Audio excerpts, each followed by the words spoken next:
avec assez de voix pour parler un peu. Et j'ai la gorge irritée depuis un certain temps. Et ce matin, je suis très enrhumé. C'est ce qui semble arriver chaque fois que je descends ici, de toute façon, dans la vallée. Hier, je parlais à certains frères, quand nous étions au sommet des collines, à New Albany, et j'ai regardé ici en bas. J'ai dit, en voilà la raison, juste là. C'est couvert de brume par ici, et on dirait que toute la ville est couverte de brouillard. Et dès que j'arrive dans les environs, dès que je descends ici en bas, voilà, ça recommence. Voyez, dès que j'arrive. Oh, il me faut me procurer une tente et aller camper au sommet d'une colline quelque part. En effet, nous ne sommes que des pèlerins et des étrangers de toute façon, n'est-ce pas? Nous cherchons une cité dont l'architecte et le constructeur est Dieu. C'est ce que nous aimons. Maintenant, nous avons des... Juste avant le service ce matin et avant l'enseignement de l'école du dimanche, nous avons la consécration des bébés. Et mon frère a un tout petit qu'il désire consacrer au Seigneur. Mon frère dans la chair. Et peut-être que certains d'entre vous, les mères et les pères qui sont ici, vous avez un petit enfant à consacrer. Eh bien, souvent dans la Bible, nous avons vu beaucoup de divisions dans les églises à cause des différentes théories sur le baptême des nouveau-nés et tout. Et donc, il y en a qui les prennent et les aspergent en guise de baptême des nouveau-nés. C'est à vous de décider de la manière dont vous voulez les consacrer. Mais au bout du compte, on en arrive à une seule chose, une consécration au Seigneur. Voyez? Et là, parce que le bébé, pour ce qui est du péché, il n'en a pas. Jésus est mort pour ôter les péchés du monde. Et un bébé n'a pas commis de péché, si ce n'est qu'il était... C'est un pécheur. Il est né dans le péché. Mais quand Christ est mort au calvaire, il a ôté les péchés du monde. Et un bébé n'est pas responsable de ce qu'il fait tant qu'il n'a pas atteint l'âge de raison. Et n'importe quel petit bébé, peu importe combien pécheurs sont ses parents, dès qu'il meurt, il va directement dans les bras de Christ, voyez, parce qu'il a payé le prix. Peu importe si c'est un bébé né dans le péché, par adultère ou quoi que ce soit d'autre. Ça n'y change rien du tout. Ce bébé est en sécurité auprès de Christ parce qu'il est mort pour ôter les péchés du monde. Et quand il atteint l'âge, là où il commet ses propres péchés, eh bien, il doit se repentir de ce qu'il a fait. Mais il n'a pas de péché personnel tant qu'il n'a pas atteint l'âge de commettre le péché, pour distinguer le bien et le mal. Mais bon, nous essayons toujours de rester aussi près que possible de la Bible par rapport à ces choses. Or, il n'y a aucune référence biblique pour l'aspersion des bébés. La seule chose que nous voyons, où il n'existe pas de baptême des nouveau-nés dans la Bible, sous aucune forme. Le seul endroit qu'on peut trouver, qui est consigné ici dans les Écritures, où on a mené à Jésus des petits-enfants. Il les prenait dans ses bras et les bénissait et disait, « Laissez venir à moi les petits-enfants et ne les en empêchez pas, car le royaume des cieux est pour ceux qui le ressemblent. » Alors maintenant qu'il est retourné à Dieu et qu'il est assis à la droite en ce moment, dans son corps physique, qu'il est assis sur le trône de Dieu, il a donné à son Église le mandat d'aller par tout le monde, continuer les œuvres qu'il avait commencées ici quand il était ici sur terre, c'est-à-dire prêcher l'Évangile, guérir les malades, consacrer les enfants, et ainsi de suite. Alors il est demandé aux bien-aimés d'amener leurs petits-enfants au Seigneur, en les remettant à leur pasteur, pour qu'il les prenne dans ses bras et les présente par la foi à Christ, et demande à Christ de les bénir. Alors, si vous avez un petit enfant que vous n'avez pas consacré au Seigneur et que vous aimeriez l'amener, pendant que notre sœur joue au piano, amenez-les. Et nous pouvons le chanter. Combien connaissent ce vieux cantique? Amenez-les. C'est très bien. Maintenant, Monsieur et Madame Henry Branham vont s'avancer avec leurs tout-petits. Et tous ceux qui en ont et qui voudraient les amener, eh bien, amenez-les maintenant pour leur consécration. Très bien.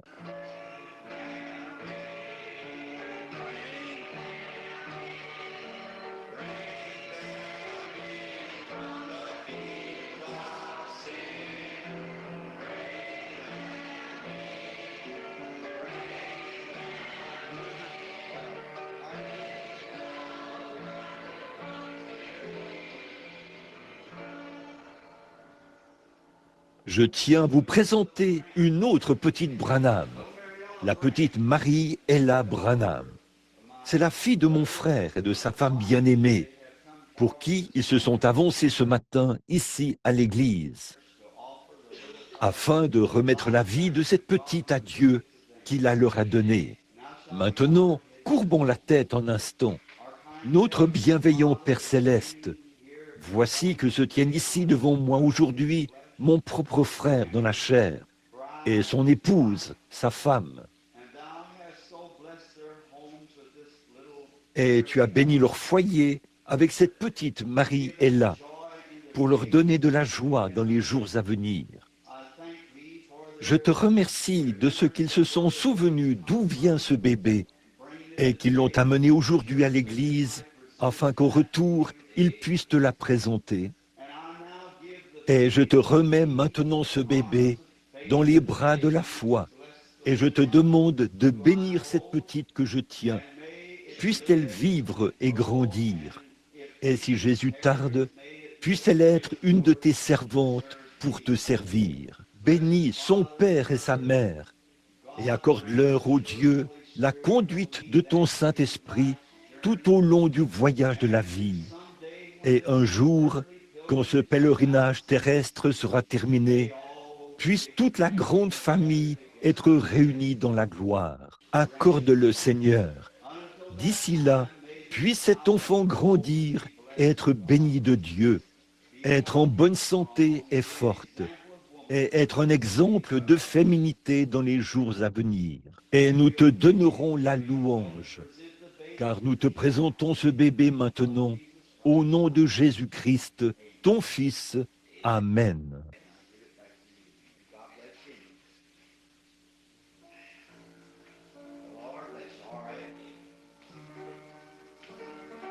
Et je vous la remets. Que Dieu vous bénisse. Que le Seigneur vous bénisse. Très bien.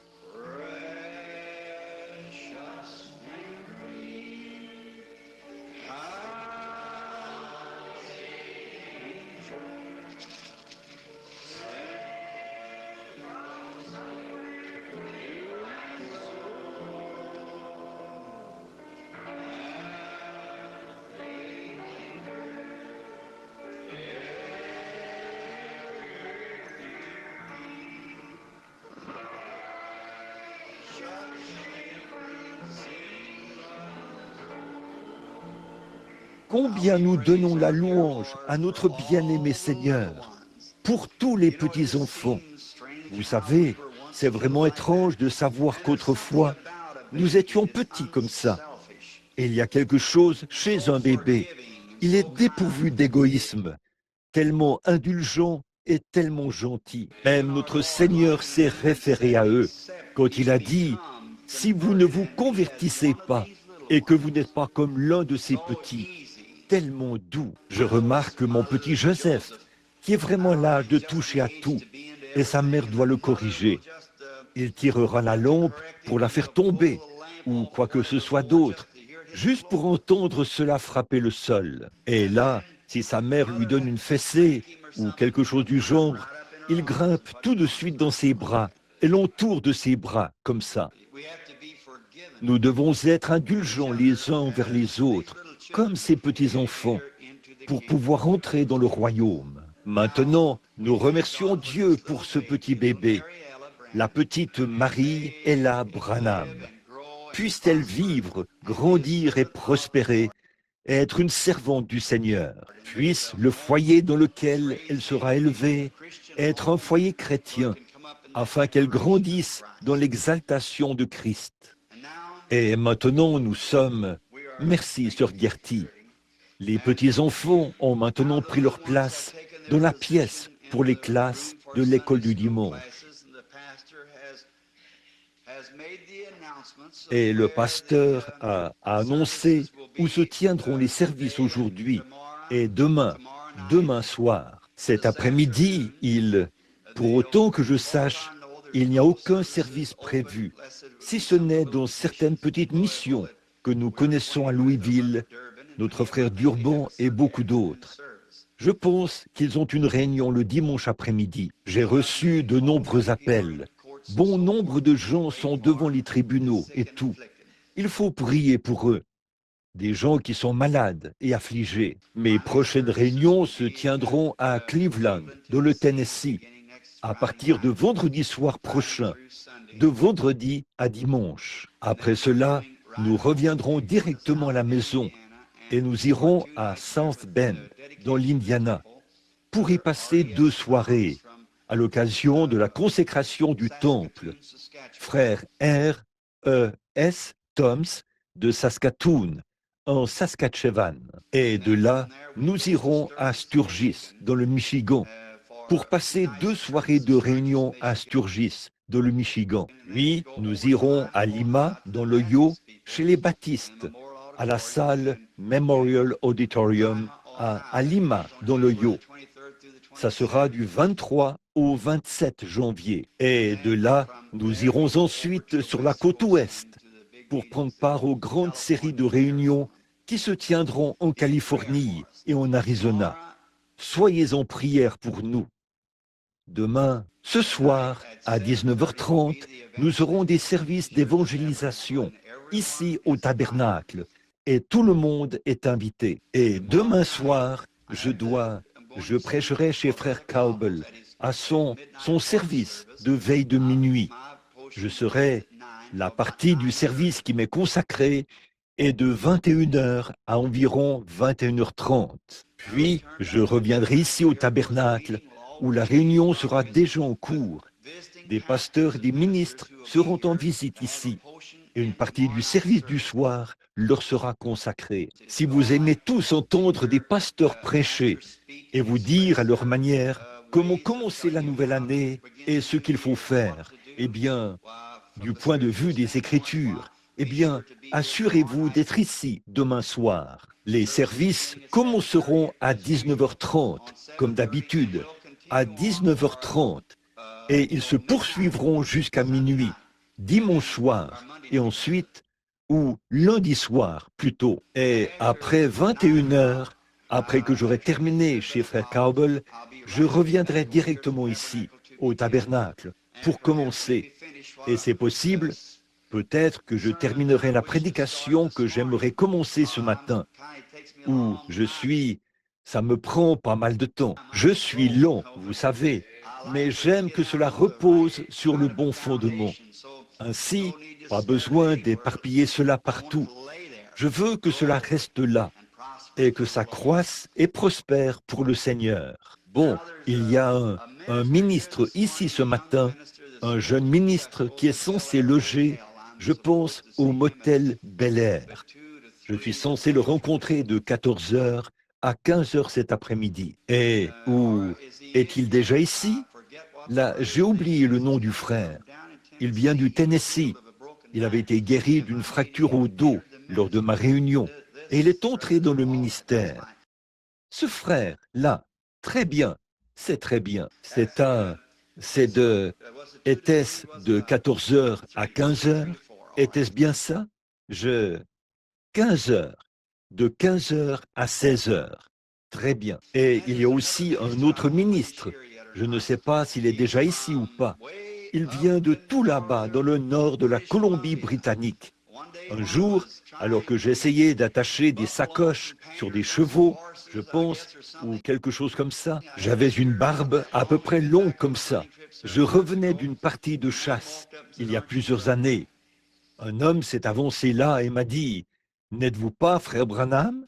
J'ai rencontré une jeune femme dans un magasin et elle m'a dit qu'elle n'avait jamais vu une femme ou jamais vu la ville, une grande ville. Et je pense qu'elle vivait à 6 ou 800 kilomètres d'une ville, ou peut-être plus loin encore, à des centaines de kilomètres d'une route goudronnée, dans une petite ville appelée East Pines. Je pense qu'il y a un seul magasin là-bas. Très loin, tout là-bas, ce couple s'est approché et ils sont en route pour Cuba. Je me demande s'ils sont ici ce matin. Oui, ils viennent du nord de la Colombie-Britannique. Juste ici. Eh bien, soyez bénis, frères. Nous sommes heureux que vous et votre femme soyez parmi nous. Ce sont des missionnaires qui sont de passage. Ils m'ont appelé ce matin du motel Star. Que le Seigneur vous bénisse. Je sais que tous nos frères seront heureux de leur serrer la main. Et un homme qui, à partir d'une photo, a pu me reconnaître malgré toute cette barbe. Il a un bon discernement. Très bien. Et ils ont fait preuve de beaucoup de courage en allant tout là-bas au nord, dans ce lieu où il n'y a presque personne, tout là-bas à East Pines. Et c'est difficile de dire combien peu de gens il y a dans cette région. Et pourtant, ils étaient là-bas en tant que missionnaires, à essayer de faire quelque chose pour la gloire de Dieu. Je les apprécie vraiment de tout mon cœur. Je sais que vous aimerez tous leur serrer la main et les entendre vous parler de cette grande région du Nord-Ouest. Et maintenant, alors, je crois que la mère de Madame Robertson est encore très malade. Je dois aller la voir cet après-midi. Et n'oubliez pas de prier pour elle. Ce sera. Et puis, si le Seigneur le veut, je serai de retour ici ce soir à 19h30. Je pense au Max Padden, là, au fond, étant donné que nous allons dîner avec eux vers 18h. Ça nous donne le temps de revenir. Et aussi, nous voulons rendre visite à Madame Burns. Est-ce que frère Burns est ici ce matin? Est-il là? Oui. Je ne vous avais pas vu, frère Burns, assis là. Sœur Burns est très malade, très malade. Je suis allé la voir l'autre soir et elle est très malade. C'est une âme valeureuse. Et nous voulons que chacun s'accroche continuellement à Dieu. Je le dis de cette manière parce qu'on ne sait pas qui sera ici, mais il faudra un miracle de Dieu pour que Sœur Burns revienne de nouveau à l'église. C'est vrai, alors que son cher mari vient de sortir de l'hôpital là-bas, l'hôpital des vétérans. Il avait le cancer, il était condamné à mourir, et Dieu l'a guéri. Et voici qu'il est de retour à l'église, et qu'il est à nouveau en très bonne santé. Autant qu'on pourrait s'y attendre en pareille circonstance. Aussi, le Seigneur l'avait guéri d'une grave hypertrophie de la rate, atteinte de cancer. La même chose, il y a des années et des années. Je me souviens de ce moment exact, alors que frère Wood est assis là. J'avais pris de petites vacances. Nous étions dans les bois, en train de chasser l'écureuil. Et quelque chose m'a dit, rentre à la maison. Je suis rentré à la maison et je ne saurais jamais pourquoi j'avais dû aller à Louisville. Et frère Wood, qui a grandi à Louisville, faisait le tour du mauvais pâté de maison en voiture, encore et encore et encore, pour essayer de venir me chercher. Et Dieu me retenait à un coin de rue, attendant que Sir Burns vienne me le dire. Et c'était elle, cette brave femme, qui était venue me dire que son mari se mourait là, à l'hôpital. Et nous y sommes allés et avons prié. Et elle s'était agenouillée et avait pris cette photo, où on a pris la photo du Seigneur, la colonne de feu. Vous l'avez tous vue, je suppose. Elle l'avait posée sur le sol. Et elle avait dit, « Cher Dieu du ciel », avait-elle dit, « aide-moi à trouver frère Branham immédiatement. Il faut que je le voie. » Et elle avait dit, « Ange de Dieu, guide-moi jusqu'à lui. » Voilà ce qu'il faut. Puis, elle s'était levée et était allée en ville payer une facture des services publics. Et elle avait été étrangement conduite à un autre coin de rue. Et Dieu m'avait envoyé des bois à Louisville et m'avait retenu à ce coin de rue pendant une demi-heure à regarder frère Wood tourner tout ce temps là-bas au mauvais carrefour pour essayer de venir me chercher. C'est ce qu'il faisait. Voyez, maintenant, nous savons que Dieu sait où sa petite fille est couchée là-bas. Et il se peut qu'il s'attende à ce que vous fassiez la prière de la foi. Nous ferons tout notre possible. Il y a une autre chose que nous voulons dire ce matin, non seulement avec la tête inclinée, mais aussi le cœur, à l'un des hommes les plus loyaux l'un d'entre eux, que j'ai jamais rencontré dans ma vie, notre frère Higginbottom. Ça, notre sœur bien-aimée est partie pour être avec le Seigneur Jésus. une vaillante soldate de Dieu. Que de fois l'ai-je vue venir à l'autel. Son désir profond avait toujours été de venir dans la ligne de prière, où le Saint-Esprit lui dirait ce qui n'allait pas chez elle. Elle désirait ardemment le faire. Et que de fois est-elle venue ici, sur cette estrade, pour essayer de voir si le discernement allait venir. Elle a même essayé dans d'autres réunions, à différents endroits, mais pour une raison ou pour une autre, ça ne venait tout simplement pas. Puis, il y a quelques semaines, je me suis rendu là-bas à l'hôpital. Après avoir appris qu'elle était malade, c'était tard dans la soirée. Et lorsque je suis entré à l'hôpital et que je me suis assis près d'elle, c'est là que le Saint-Esprit est descendu. Il est remonté très loin dans sa vie, a tout révélé et a indiqué exactement ce qu'était le problème. Mais chose étrange, sœur Higginbottom ne désirait même plus rester ici plus longtemps. Elle voulait partir. Quelque chose l'appelait.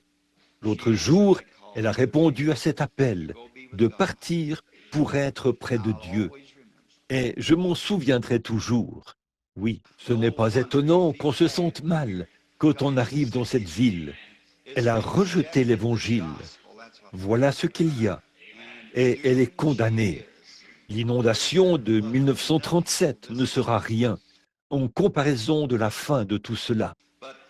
Mais oui, elle est condamnée, absolument.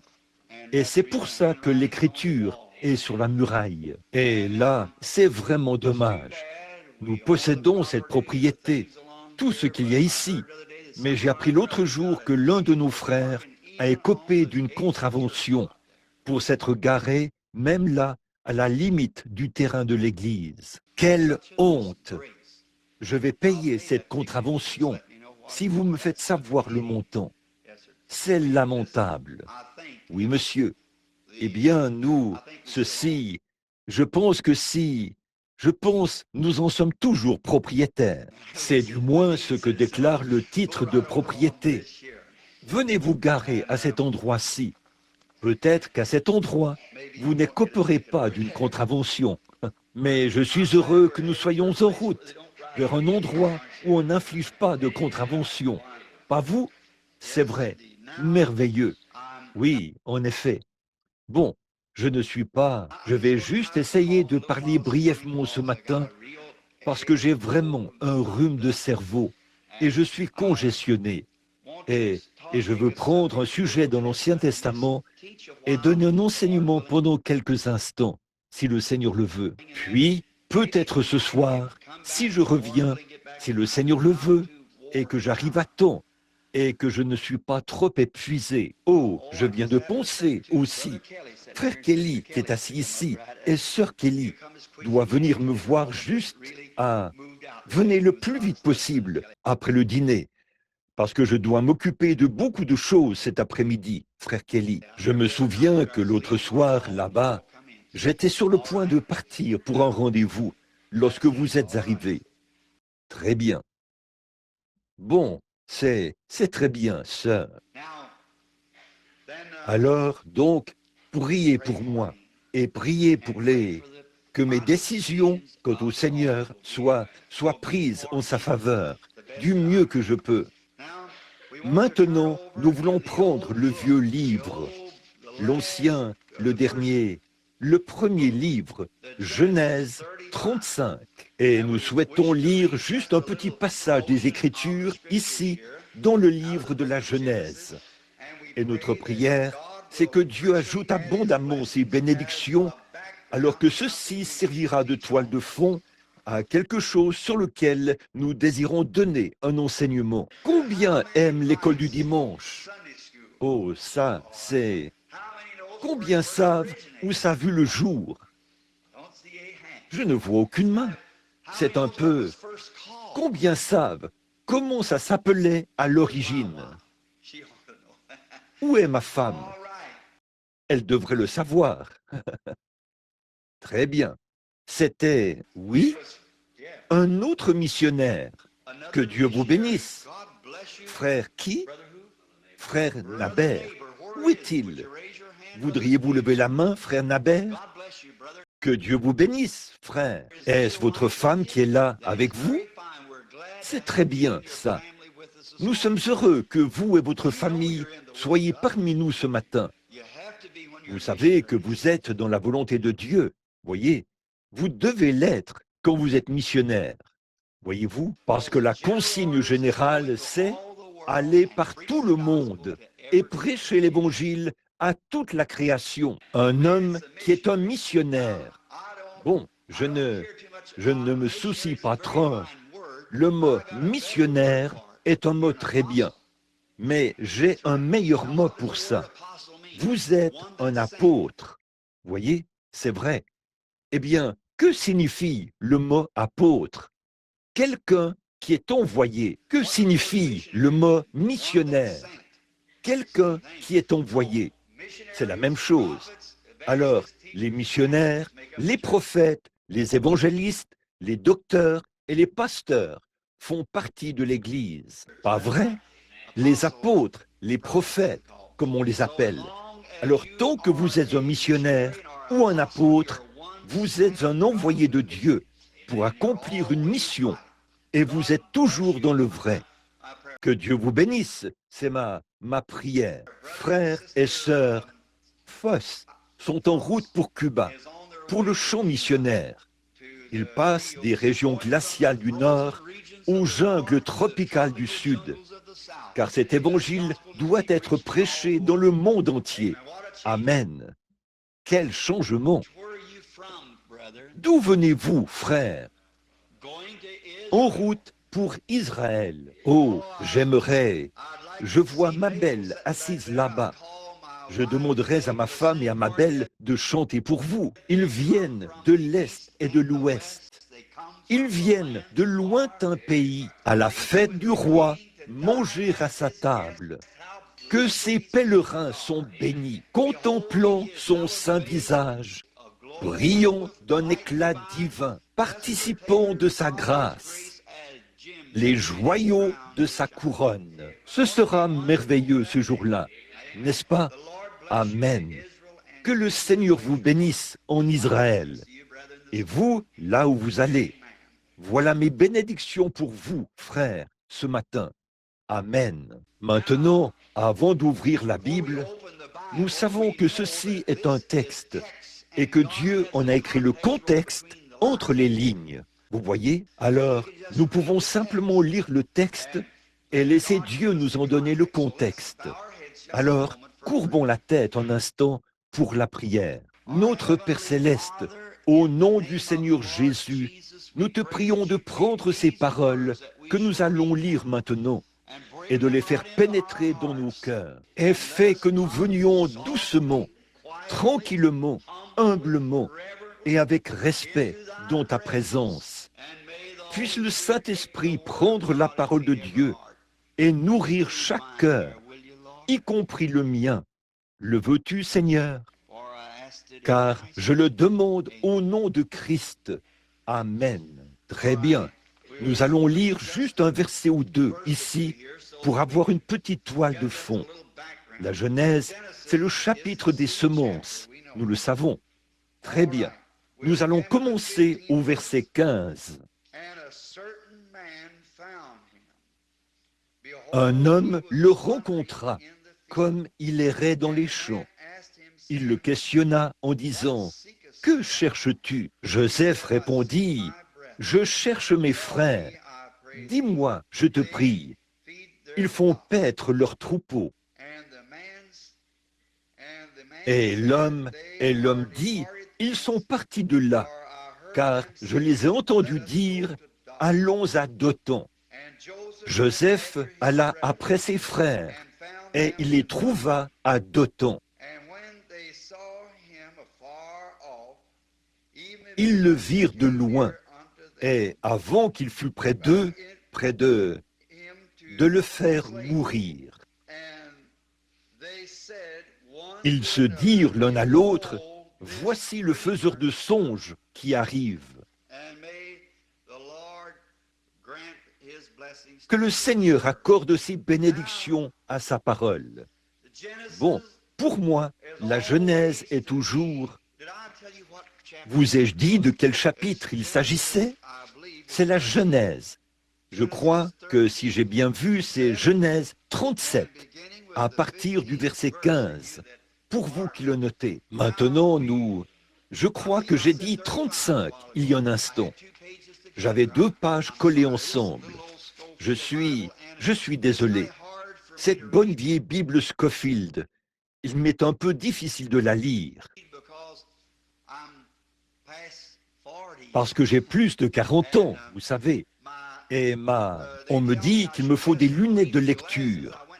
Je suis allé me faire examiner les yeux quand je me suis retrouvé en train de sans cesse éloigner ma Bible de moi. Et le médecin m'a dit qu'au bout d'un moment, mon bras ne sera plus assez long pour le faire. Et il m'a dit qu'il me fallait des lunettes de lecture. J'ai subi un examen de la vue et les résultats étaient parfaits, 10 sur 10. Mais je pouvais très aisément voir un cheveu qui traînait quelque part, là, sur le sol. Mais il a rapproché cela de moi. Il a dit, quand vous passez, il a dit, qu'est-ce qui fait que vos cheveux grisonnent? J'ai dit, je ne sais pas. Il a dit, c'est la vieillesse. Il a dit, c'est ce qui arrive aux yeux d'une personne qui a plus de 40 ans. En fait, les globes oculaires s'aplatissent et il ne vous reste plus qu'à vous en accommoder. C'est tout. Et je n'arrête pas de remettre cela plus tard. Eh bien, je n'ai pas le temps d'y aller, mais je le ferai un de ces jours. J'irai me procurer des lunettes de lecture quand je me mettrai à enseigner davantage. Mais maintenant, je lis simplement un texte et je vais de l'avant. Et ceci, j'ai cette Bible depuis bien des années et les caractères sont vraiment extrêmement petits. Maintenant, dans la Genèse signifie le commencement, le chapitre des semences. Et souvenez-vous, tout ce qu'il y a aujourd'hui a en fait commencé dans la Genèse. C'est là que tout a commencé. C'est là que le salut a commencé. C'est là que le péché a commencé. C'est là que toutes les sectes ont commencé. C'est là que la véritable Église a commencé. C'est là que la fausse Église a commencé. C'est là que la justice a commencé. C'est là que la tromperie a commencé. C'est là que tout a commencé. Tout trouve son origine dans la Genèse.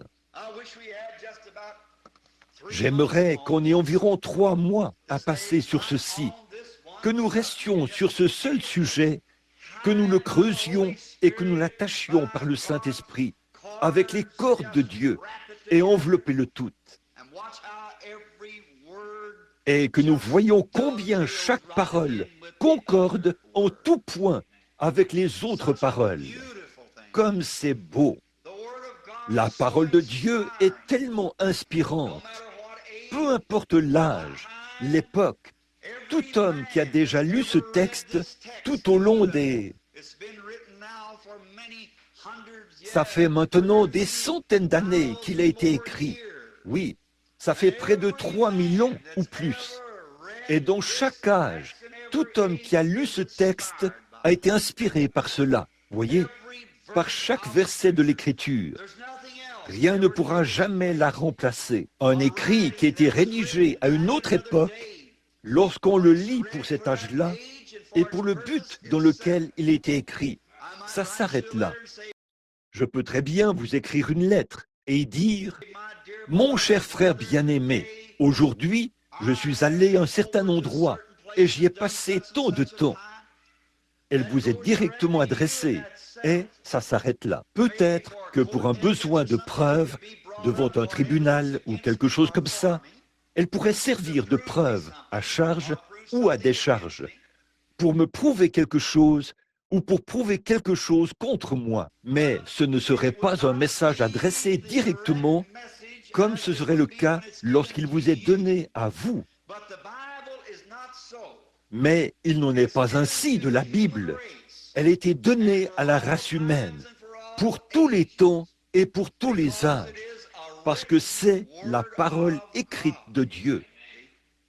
Voyez, ces paroles ne peuvent jamais faillir. Elles ne mourront jamais. Et tant qu'il y aura une éternité, au siècle des siècles, elles auront toujours la même signification. Parce que, jadis, elles sont sorties des lèvres de Dieu. Voyez, elles ne peuvent pas faillir. Réfléchissez un peu à ça, à quel point la parole de Dieu est éternelle. Elle est la vie. Maintenant, une parole, qu'est-ce que c'est? Une parole, c'est une pensée qui a été exprimée. Quand Dieu, jadis, a pensé quelque chose, ce n'était qu'une pensée. Mais une fois qu'elle était exprimée, elle ne pouvait plus jamais changer ou être modifiée. Elle devait demeurer pour toujours. En effet, vous ne valez pas plus que votre parole. Dieu ne vaut pas plus que sa parole. Votre parole est une partie de vous. Vous ne valez pas plus que votre promesse. Et Dieu ne vaut pas plus que sa promesse. Or, en tant que mortel, vous pouvez faire une promesse et vous trouvez dans l'obligation de la rompre. Parce que vous n'êtes qu'un mortel. Je ne suis qu'un mortel. Mais Dieu, qui est immortel, infini, omnipotent, omniprésent, lorsqu'il fait une déclaration, comme il connaît la fin dès le commencement, il peut la maintenir. Abraham appelait les choses qui n'étaient point comme si elles étaient, parce qu'il avait la pleine conviction que ce que Dieu avait promis, Dieu pouvait l'accomplir. Parce qu'il n'aurait jamais fait la promesse s'il ne savait pas ce qui allait arriver. Voyez-vous à quel point nous pouvons nous reposer sur sa parole, alors?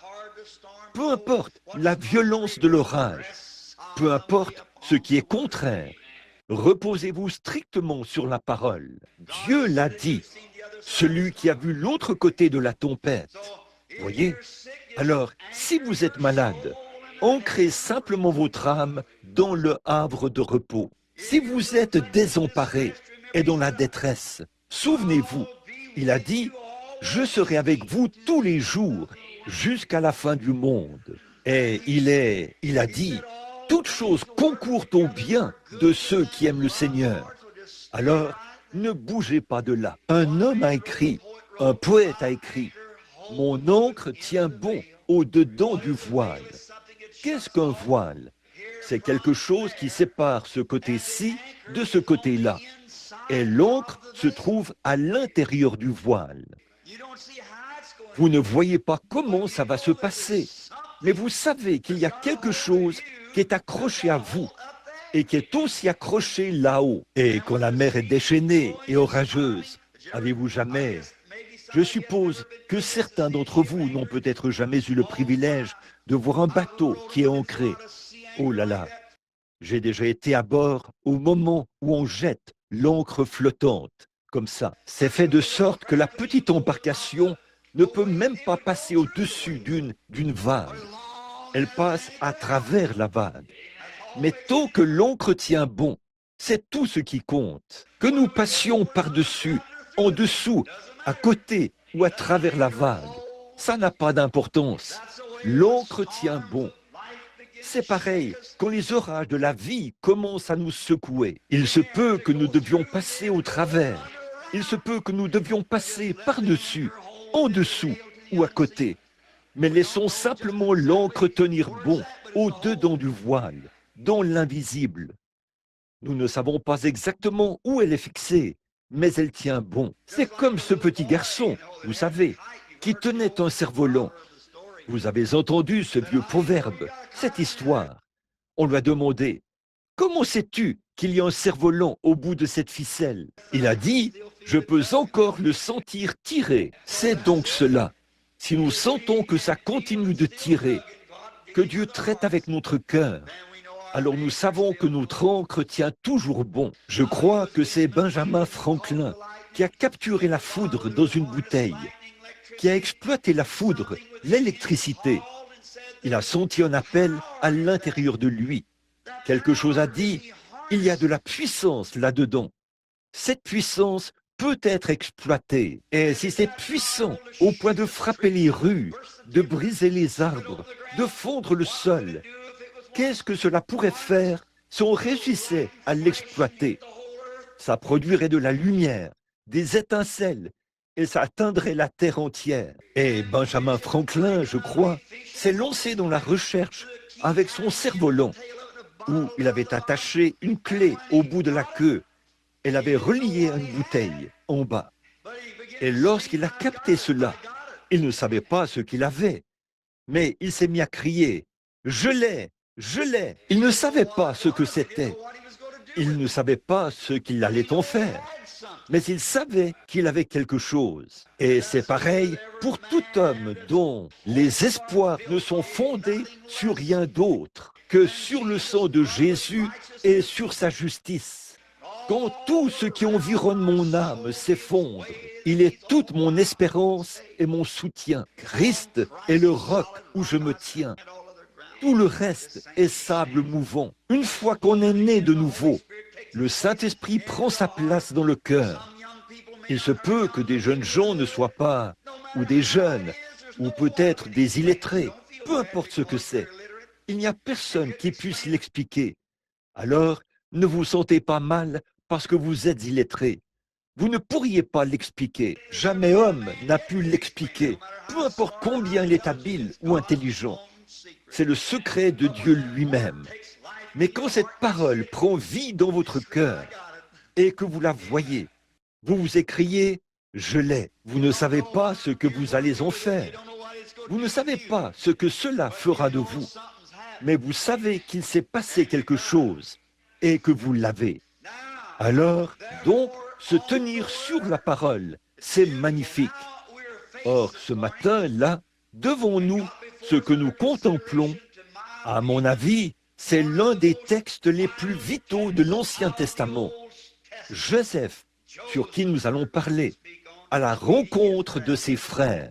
Le Saint-Esprit pourrait procéder de 100 façons différentes pour s'emparer de ceci et le dévoiler à nos cœurs et à nos pensées. Alors, quand j'y pense, étant donné que nous passerons quelques jours ici, il se peut que nous en parlions un peu ce matin, parce que j'ai la gorge enflammée, et peut-être continuer là-dessus ce soir, si le pasteur n'a pas quelque chose à cœur, et peut-être le poursuivre et le terminer lundi soir, s'il se trouve que Dieu permet qu'il en soit ainsi.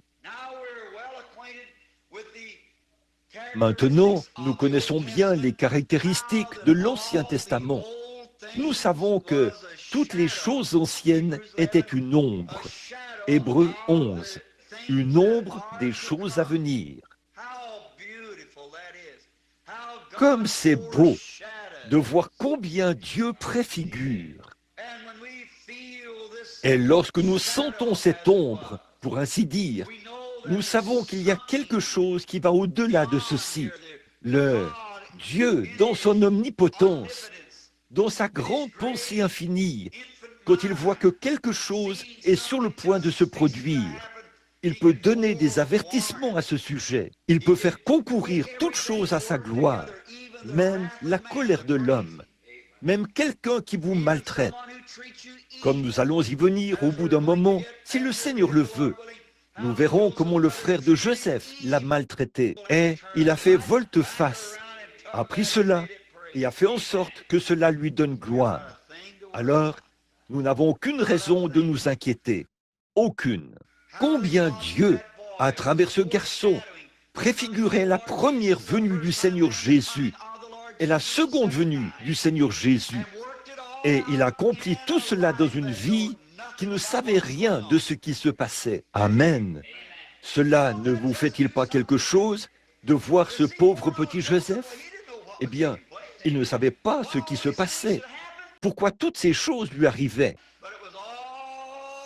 Mais tout ça, c'était Dieu qui était à l'œuvre, qui montrait d'avance et qui préfigurait les choses qui allaient arriver. Alors, vous pouvez remarquer la parole. Vous prenez cela ici et le lisez dans la Genèse. Vous le lisez au milieu du livre, puis vous le lisez à la fin du livre. Et chaque parole concorde parfaitement l'une avec l'autre, comme ça. Et elle a été écrite à des milliers d'années d'intervalle, par des centaines d'hommes différents. Vous voyez? Ainsi donc, vous voyez que tout ça, c'est Dieu. Ils ne se connaissaient pas les uns les autres, ni ne connaissaient quel livre était écrit, ni rien à ce sujet. C'était à une autre époque, dans un autre âge. Et nous voyons aujourd'hui que Dieu agit exactement comme il l'a fait à cette époque-là. En ce moment même, nous sommes en train de passer, d'entrer dans la nouvelle année, en sortant de l'ombre de l'ancienne. Et de voir qu'au commencement, Dieu, quand il a vu que le péché allait exercer son empire sur la terre et sur les gens, et que le grand programme avait été perverti, pas gâché, pas recréé, mais simplement perverti. Vous voyez, Satan ne peut pas créer, il peut seulement pervertir.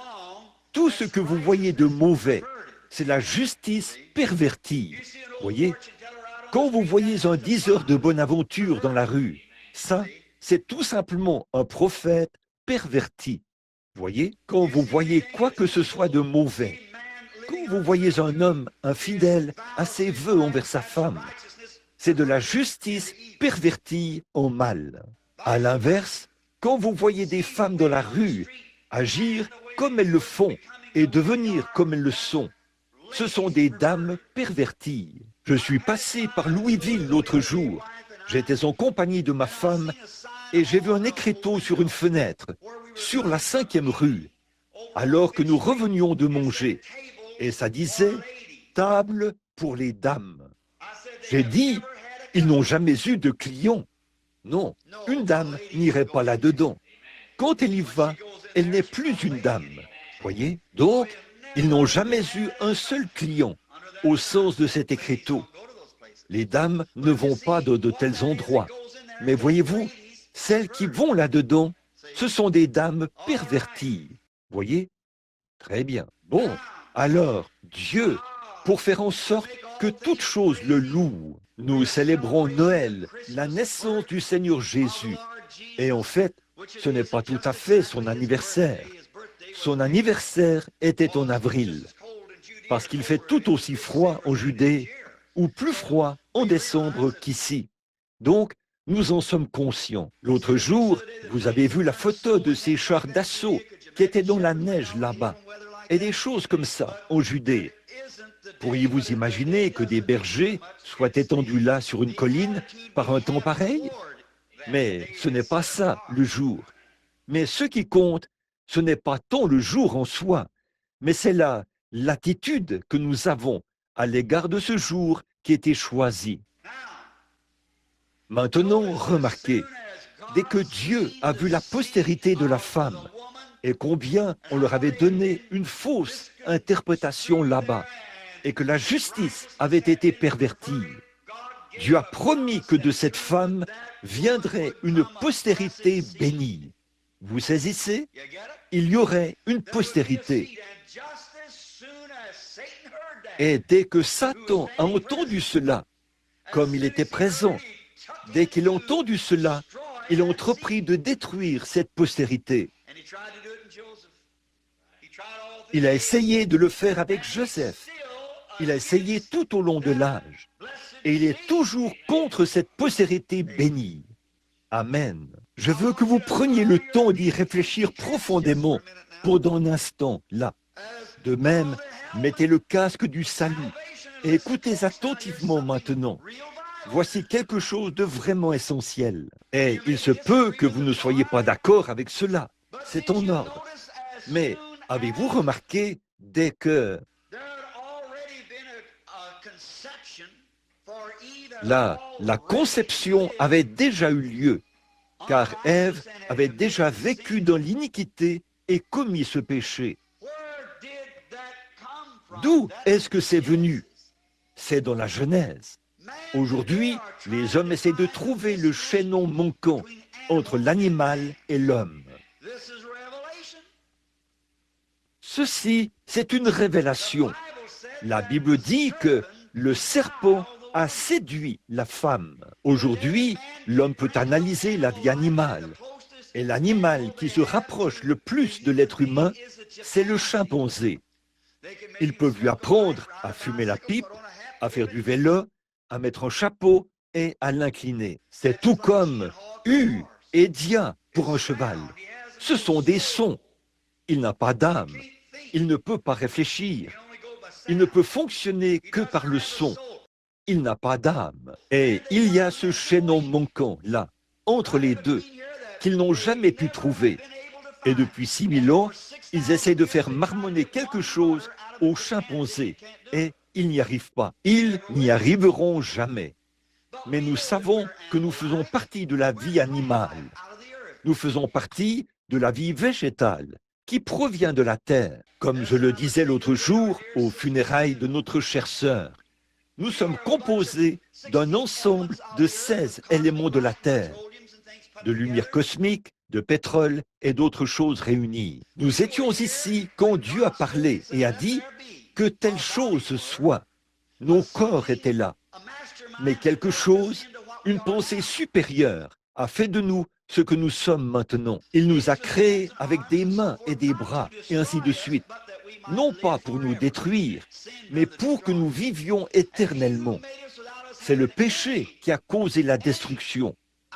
Et celui qui nous a créés, sans que nous ayons la moindre idée que nous serions ici, celui qui nous a créés et qui a réuni toutes ces choses pour faire de nous ce que nous sommes maintenant, ne peut-il pas faire davantage en nous donnant le libre arbitre pour accepter cela? Et par la même parole qui nous a créés, il nous a promis qu'il nous ressusciterait.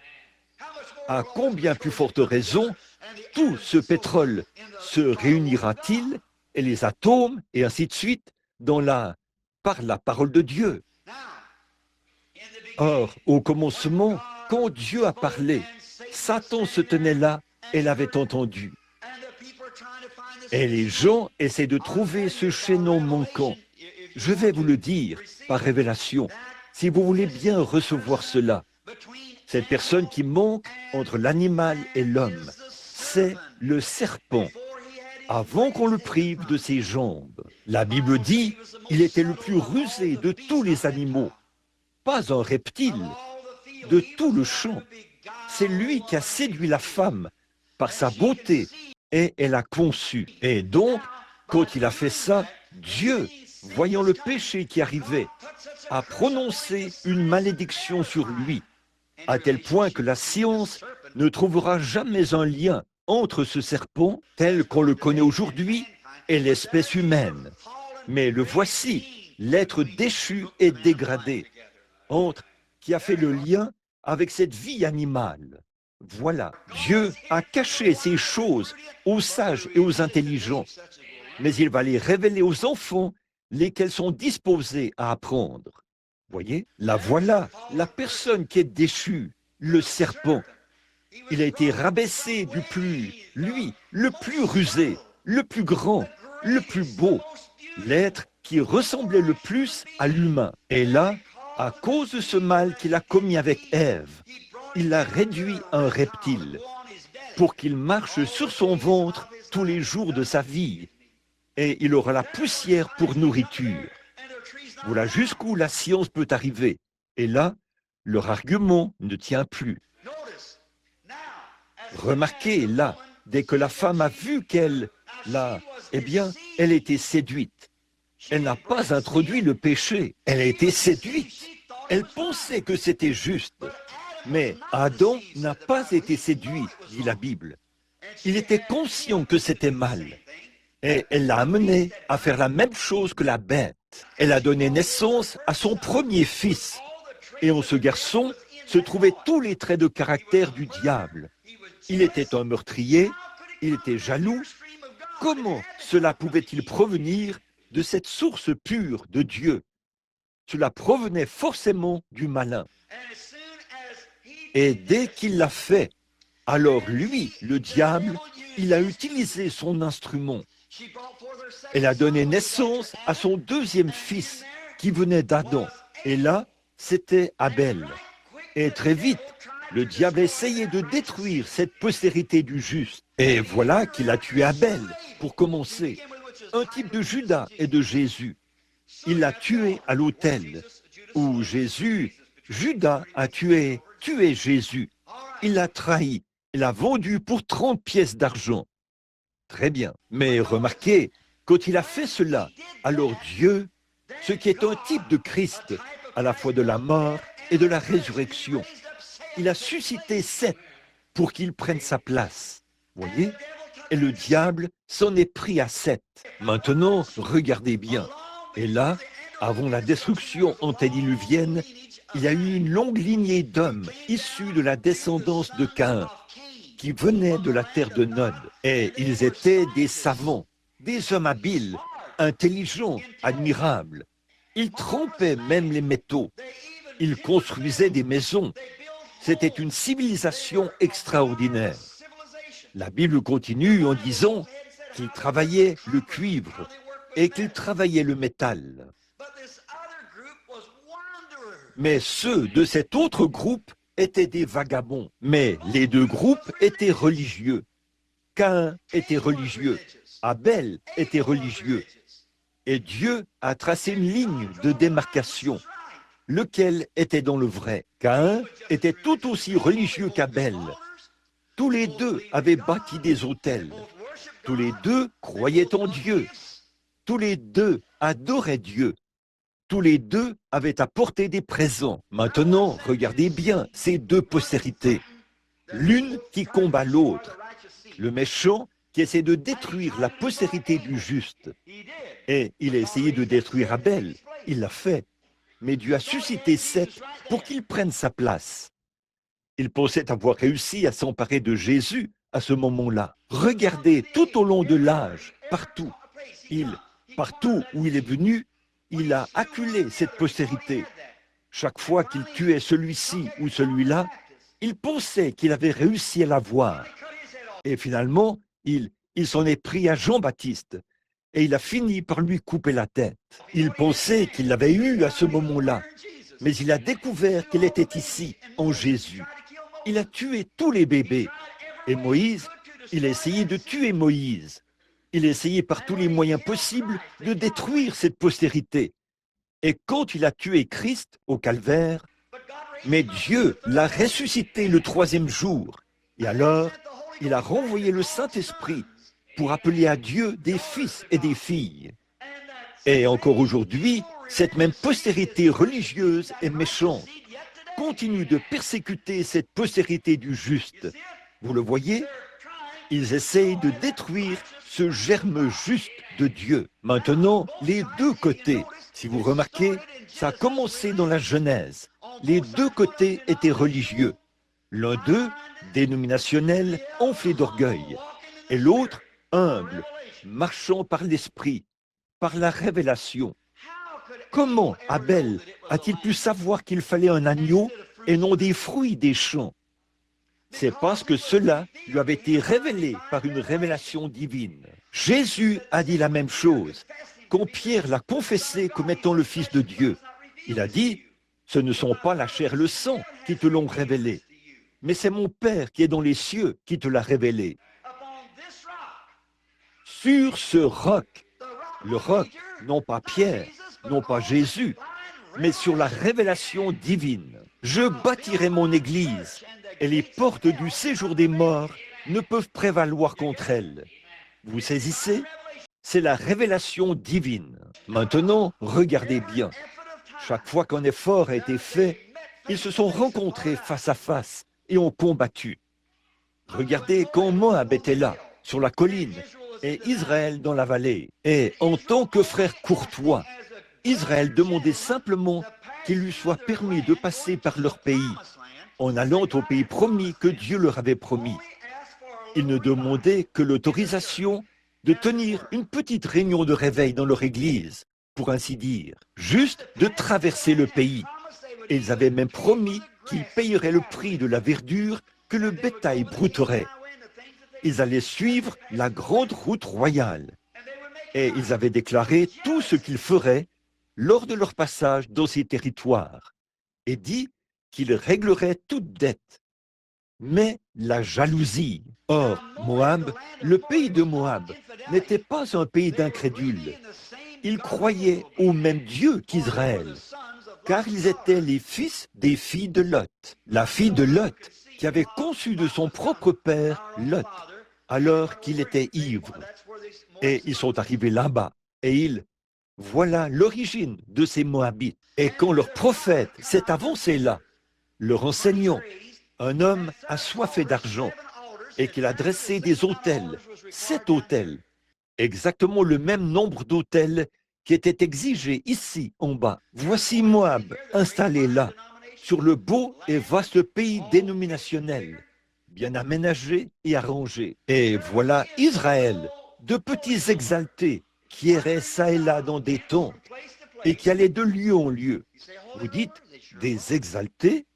Certainement qu'ils l'étaient, s'ils correspondent à ce qu'on appelle aujourd'hui des exaltés. Quand ils ont traversé la mer Rouge, que Dieu a accompli un miracle sous leurs yeux, Myriam a saisi le tambourin et s'est mise à battre le tambourin et à courir le long du rivage, tout en poussant des cris, en sautillant et en dansant par l'esprit.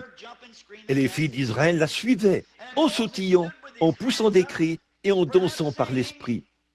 Et Moïse était là, les mains levées, chantant peut-être dans une langue que personne n'avait jamais entendue auparavant, un cantique que personne ne pouvait comprendre. Il chantait pour le Seigneur par l'Esprit. Si ce ne sont pas là des exaltés contemporains, je ne sais pas où en trouver.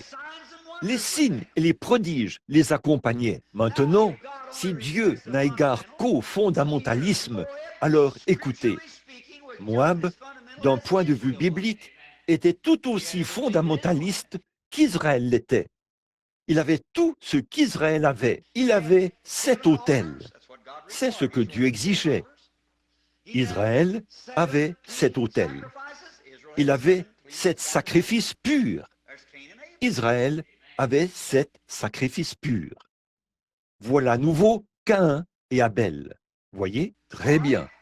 Il a offert 7 taureaux. Il a offert 7 taureaux. Il a offert 7 béliers, ce qui indiquait qu'il croyait que Christ allait venir. Il a offert 7 béliers. La même chose. Il était fondamentaliste au possible. Caïn a bâti un autel. Abel a bâti un autel. Caïn a offert un sacrifice. Abel a offert un sacrifice. Abel a adoré. Caïn a adoré. Mais Dieu a confirmé, prouvé qu'Abel était son choix.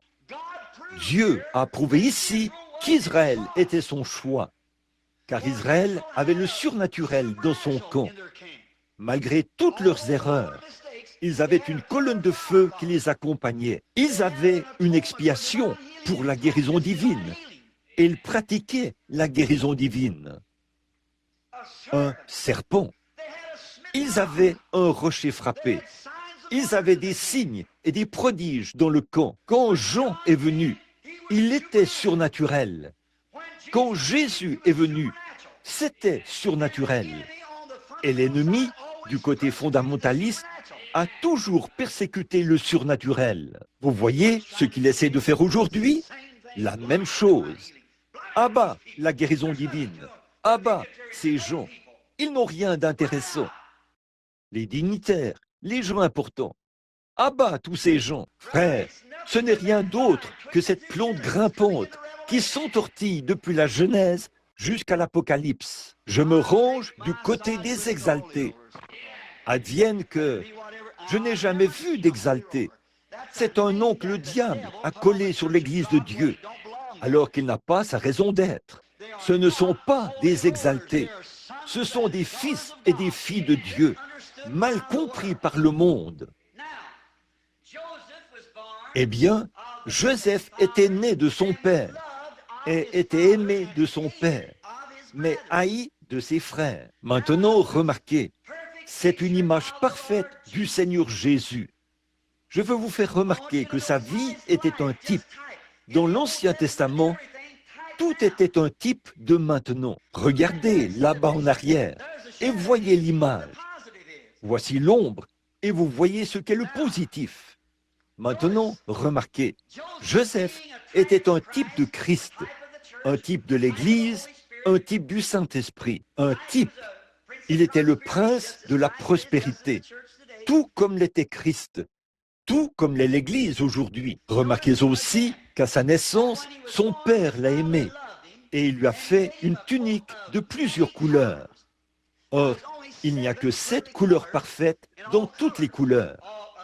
Toutes les autres couleurs sont obtenues à partir de ces couleurs-là. Et cette tunique contenait peut-être des couleurs, 7 couleurs différentes, des bandes de couleurs de la tunique que le Père avait faite. Si vous remarquez, il se peut que Jacob n'ait pas compris cela à l'époque, mais ça voulait dire celui qui est promis. Quand Dieu a donné à Noé le signe de l'arc-en-ciel, les 7 couleurs, c'était la promesse, ou celui qui est l'alliance. Dieu avait fait une alliance selon laquelle il ne détruirait plus jamais le monde par l'eau. Et l'alliance de Dieu a aussi été transmise à Joseph à travers Jacob. Abraham était l'élection, Isaac était la justification, Israël était la grâce et Joseph était la perfection. C'est le seul qui portait les couleurs. Nous voyons Jésus assis sur le trône et il est entouré de couleurs de l'arc-en-ciel. Dans Apocalypse 1, c'était l'alliance de Dieu avec le peuple. Christ, voilà, c'est ça. Oh, comme je veux que vous le voyiez. Christ est l'alliance de Dieu avec son peuple. Non pas les dénominations, mais c'est Christ qui est l'alliance de Dieu. De même que Joseph était haï, Christ est haï aujourd'hui. Ils ne veulent pas dire qu'ils haïssent Christ, mais leurs œuvres prouvent ce qu'ils font. Ils s'opposent à ses moindres faits et gestes. Ils parlent de ses actes, de ses œuvres, de ses merveilles. Voyons, bien sûr que nous avons aussi Satan qui combat dans le camp, certainement. Et ils mettront en avant les paroles de Satan. Mais peu m'importe ce que Satan fait pour essayer de semer la confusion. La parole de Dieu demeure parfaite et sa promesse est parfaite. Je ne voudrais jamais me ranger du côté de ce groupe-là. Remarquez, il était là, l'alliance. Christ avait l'aspect d'une pierre de jaspe et de sardoine dans l'Apocalypse.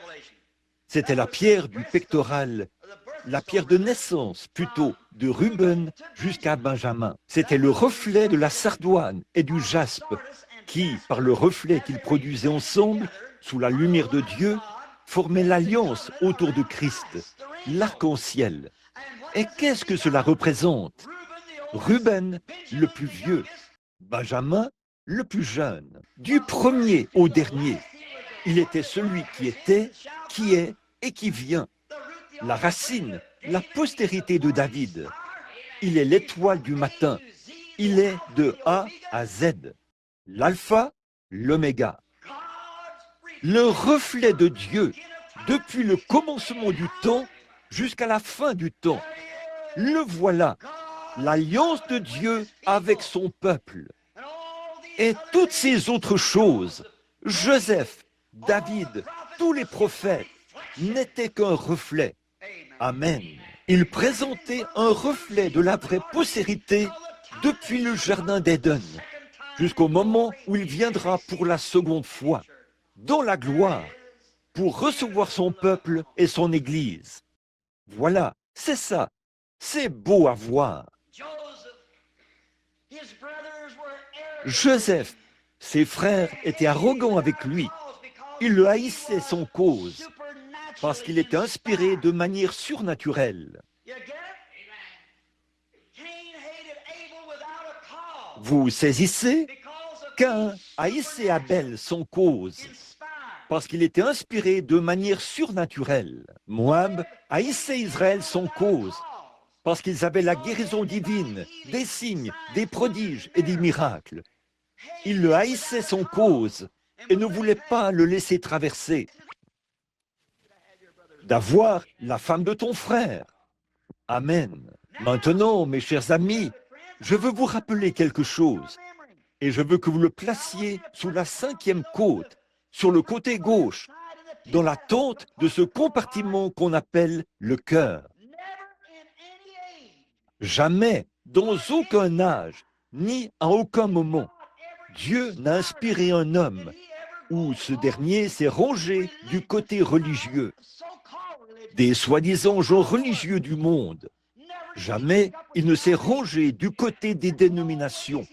Il s'est toujours élevé contre cela, contre les dénominations de son jour et contre l'ordre religieux de son jour. Montrez-moi un seul prophète, montrez-moi un seul endroit dans la Bible où un homme de Dieu s'est conformé aux soi-disant mouvements religieux de son époque. Amen. Même Élisée, après qu'on a construit l'école des prophètes, eh bien, quand il est allé là-bas, il voulait qu'il parte. Il a dit, c'est trop en ordre ici. Vous voyez, Akab et les conducteurs religieux de son temps, Élisée s'est séparé et est allé sur la montagne du Carmel. Regardez Jean-Baptiste, il s'est séparé. Il n'est même jamais allé à leur école pour apprendre leur théologie. Mais Dieu l'a envoyé dans le désert afin de le préparer à une œuvre. Le groupe de Caïn n'a jamais pu faire porter à un homme de Dieu sa veste ecclésiastique. Ça ne lui ira pas, c'est vrai. Remarquez, tout au long des âges, et quand Jésus est venu, jamais il n'a consulté les théologiens, mais il les a traités de bande de vipères ou de serpents dans l'herbe. Jamais les disciples ne se sont conformés à l'une de leurs dénominations. Ils étaient du côté d'Abel. Jamais Joseph ne s'est conformé à eux. Il était haï et rejeté pour les mêmes raisons que tous les autres. Parce que Dieu était avec lui d'une manière surnaturelle et d'une manière différente qu'il l'était avec tous les autres. Et il le haïssait sans cause. Caïn haïssait Abel sans cause. Les frères haïssaient Joseph sans cause. Et aujourd'hui, le monde dénominationnel, peu importe combien il est grand, je lève mon chapeau et je dis, grâce soit rendue à Dieu pour eux. Mais malgré tous leurs grands enseignements, leurs grandes églises, les grandes choses, malgré tout cela, Dieu appelle des hommes qui n'ont rien à faire avec cela. Parce que ces gens-là refusent de s'aligner sur le surnaturel. Il y a un mouvement en cours aujourd'hui et ils haïssent ce mouvement sans cause. L'autre jour, j'ai entendu un homme faire une déclaration qui a presque changé mon sang en eau, du fait d'entendre cela d'un homme qui a de l'influence, un grand prédicateur baptiste. Et il disait que ce n'était pas conforme aux Écritures pour quiconque d'adorer la Vierge Marie. Oh, comme c'est vrai, c'est vrai.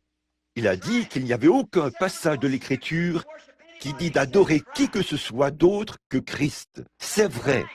Il a dit Dieu était en Christ et en lui était la plénitude de la divinité.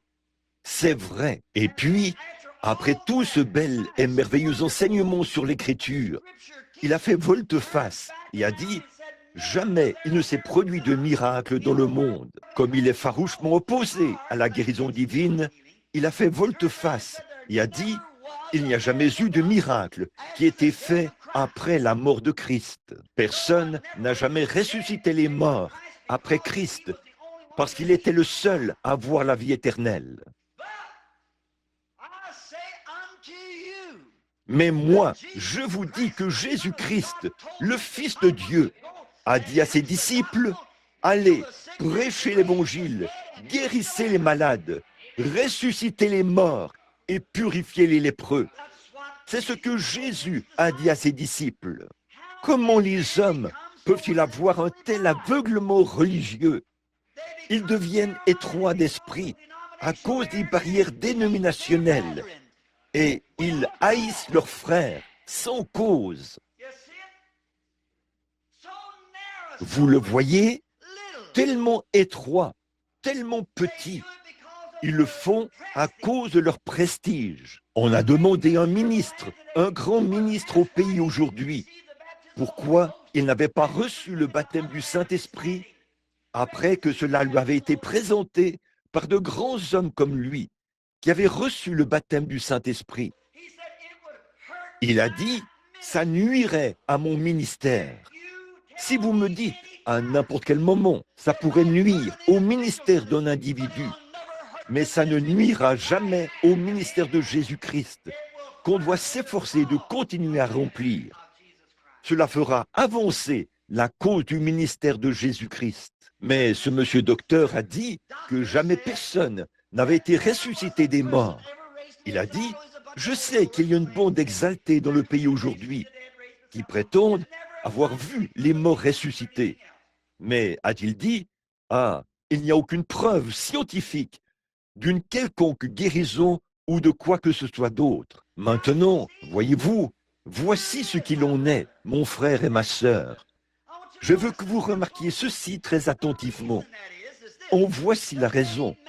Aujourd'hui, les hommes, au jour du Seigneur Jésus, au jour des testaments, quand les hommes croyaient en Dieu et qu'ils entendaient parler d'un miracle qui s'était produit, jamais ils n'essayaient de le prouver par la science. Ils l'acceptaient. Ils y croyaient simplement, car ils savaient que Dieu existait. Mais aujourd'hui, le groupe d'incrédules s'est immiscé dans les mouvements religieux et il s'efforce tellement de prouver les choses par la science. Et je vais vous dire ceci, comme cela vient du ciel, je crois, à mon cœur. Il n'y a jamais eu une époque où on a pu prouver cela, parce que si l'on peut prouver Dieu, alors on ne peut plus l'accepter par la foi, puisqu'il y a une preuve. Nous croyons Dieu et ses miracles par la foi. Nous appelons les choses qui ne sont pas comme si elles étaient, parce que Dieu l'a dit. Peu importe ce que c'est, Abraham ne pouvait pas prouver que les canaux lactaires de Sarah n'étaient pas desséchés. Il ne pouvait pas prouver que les trompes et tout avaient reçu la fécondation. Il ne pouvait rien prouver de tout cela. Il ne pouvait peut-être pas prouver par les tests réalisés sur la semence qu'ils étaient fertiles.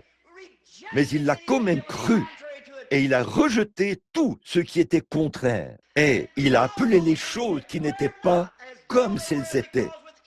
Parce qu'au-dedans du voile, l'espérance de Dieu reposait sur la parole de Dieu et appelait ces choses, qu'elles aient été scientifiques ou non, la vérité.